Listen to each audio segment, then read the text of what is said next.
talk with a team that might be Giants. Thank you very much, Mr. Technics. I'm joined here by Adri after his win there. So you guys went for this really interesting composition with triple tier and basically forgave the whole early and mid game, but then it worked out. Were you so confident that that was always going to work? We didn't really know what our comp was going to look like until the last 2 picks, but we were pretty happy with the outcome. We knew like with Ezreal, with Gauntlet and Varus, we would be able to poke a lot, and they didn't have enough engaging tools to deal with us. Well, it looked like that in the game, Adri. So right now you put a great buffer between yourself and the rest of the teams who were tied up with you coming into today. If we get into tiebreaker scenarios, who would you least want to face? I think we would least want to face Rocket because games against them are usually super long and like they're kind of irregulars like us, so we don't know if we're going to win or not. Okay, but if you do win, then looking towards playoffs, how far do you think the Giants can push it? I think if we manage to secure 5th place, we can maybe beat Unicorns in the best of 5s. So I think we're confident that we will make it into semifinals. Okay, well, best of luck on that endeavor. Mr. Adri, we're going to shoot it over to the analyst desk to break down the game. Thank you, Mr. Pulse. Yeah, well, if they make it into playoffs, confident they can push it all the way to semis. That would definitely be very good for the Giants.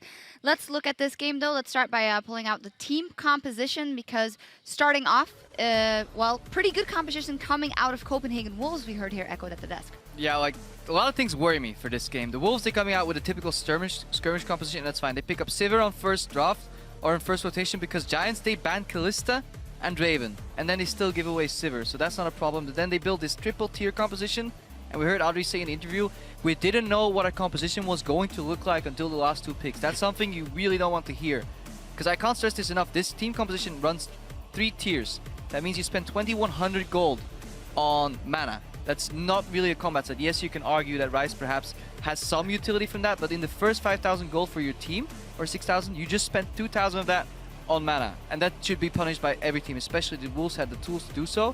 Luckily for Giants, the shot calling wasn't quite there for the Wolves, but this worries me for them, and we can call the graphic down by now because we've obviously seen all the picks. This triple poke comp, yes, it looks nice in the late game, yes, you come back, but you should get completely dismantled in the early game by teams really using that Sivir. You know, just group up, press R. It really is that simple. I agree with you, and I want to echo that sentiment, because the thing that helped the Copenhagen Wolves win their last 2 games was being decisive, was being aggressive in the early game. So Giants were rolling the dice and hoping the Wolves were not going to do that. Luckily for the Giants, they didn't, because by the time we hit 25 minutes, it was around a 1,000, 2,000 K gold lead, which simply wasn't enough. Giants had early dragons. Copenhagen Wolves were playing relatively timid, considering the tools they had available to them. And then as the game continued to progress out, the Wolves again just showed they weren't, in my opinion, making the full use of the Sivir, weren't making the full use of their composition.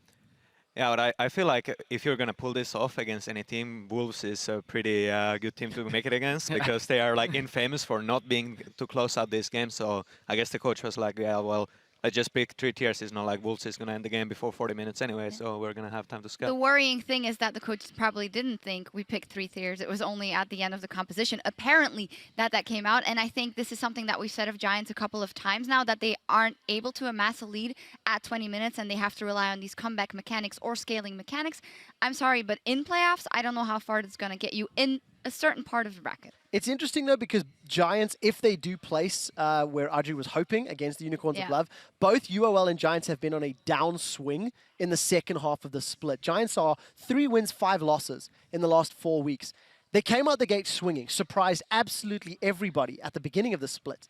But as all of the teams around them have consistently improved, the Giants simply have not. So I'm interested to see how much growth they can get. There is a week off. There is a new patch as well. So there's some room to wiggle. Yeah, the first 9 games of the split, Giants went 5-4. In the last 9, they went 3-6. So definitely a big discrepancy right there. And we see the same patterns happening over and over. But obviously, they still were tenacious enough to pull off this win. They still stayed calm where they had to. And the biggest thing is they recognized that for a composition that the Wolves were running into Giants' composition, dragons were important. 5 dragons aspect could have been what they call a win condition, whether you like that word or not. You know, it could have won them the game. But Giants got 2 early dragons that stunted the growth of the composition from the Wolves, and then they just played carefully enough to take it home. Something I would have liked to see from the Wolves this game as well, getting like Righteous Glory and a Talisman, because it was like the zero ult was just not enough against the Ezreal Gauntlet, and the flanks were really poor from them. Like they just didn't have the tools to engage that they needed.